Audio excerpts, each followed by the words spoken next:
பீகாரில் 8 கோடி வாக்காளர்களை 20 நாளில் போய் பார்த்து அதில் 65 லட்சம் பேரை நீங்கள் வாக்கு போடவே லாயக்கிலேன்னு தூக்கி வெளியே போட்டாங்க ஓட்டர் லிஸ்ட்லேருந்து.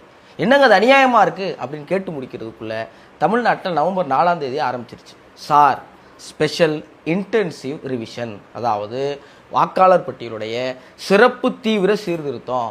வீடு வீடாக வந்து உங்கள்கிட்ட ஒரு ஃபார்ம் கொடுப்பாங்க. அந்த ஃபார்மில் நீங்கள் யார், உங்கள் பேர் என்ன, இதுக்கு முன்னாடி இந்த சிறப்பு சீர்திருத்தம் 2002 உங்கள் உறவினர்னு யார் பேர் கொடுத்தீங்க, அவங்களுடைய விவரம் என்னங்கிற எல்லாத்தையும் சரியாக கொண்டு போய் நீங்கள் அந்த தேர்தல் ஆணையம் அந்த மாநிலத்துக்கு யாரோ மாவட்டத்துக்கு யாரோ நம்ம ஊருக்கு யாரோ உங்கள்கிட்ட கொண்டே கொடுத்தாத்தேன் நீங்கள் ஓட்டர் ரெடியில் இருப்பீங்க. இல்லைனா ஓட்டு போடவே லாயக்கு இல்லைன்னு நான் சொல்லலை. தமிழ்நாட்டுடைய தேர்தல் ஆணைய தலைவராக இருக்கிற அர்ச்சனா பட்நாயக் இதை சொல்கிறாங்க.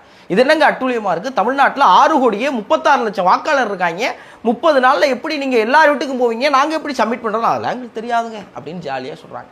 இதை பற்றின எந்த கவலையும் நம்ம ஊரில் யாருக்குமே கிடையாது. இதுக்கு முன்னாடி நடந்த எலெக்ஷனில் 22 ஓட்டை 10 பூத்தில் போய் ஒரே ஒரு அம்மா போட்டிருக்கு. அந்த அம்மா எந்த ஊருங்க அப்படின்னு கேட்டால் பிரேசில் நாட்டு அலை. அந்த அம்மா நம்ம இந்தியாவை பார்த்து கேவலமாக வச்சிருக்குது. அது பரவாயில்ல, அவெஞ்சர்ஸில் வருவார் தானோஸ், 5 கல் வச்சு உலகத்தை அழிப்பார், அவர் எந்த ஊர் வரைக்கும் எப்போயா தெளிவிட்டுறீங்களா? நம்ம இந்தியாக்காரங்க, எனக்கே ஓட்டர் லிஸ்ட்டை பார்த்துக்கு தான் தெரியும்.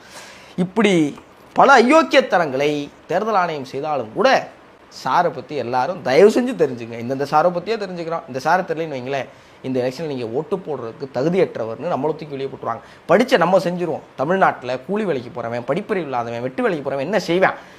2002 தன்னோட புருஷன் பேரை கொடுத்த ஒரு அம்மா, அந்த புருஷன் செத்ததுக்கப்புறம் சொத்து இருந்தால் டெத் சர்டிஃபிகேட் வாங்கிக்கலாம். 23 வருஷத்தில் டெத் சர்டிஃபிகேட் வாங்காத ஒரு அம்மா எப்படி தன்னால் கொண்டே கொடுத்து ஓட்டர் ஐடியில் அது பேரை சேர்க்கும்?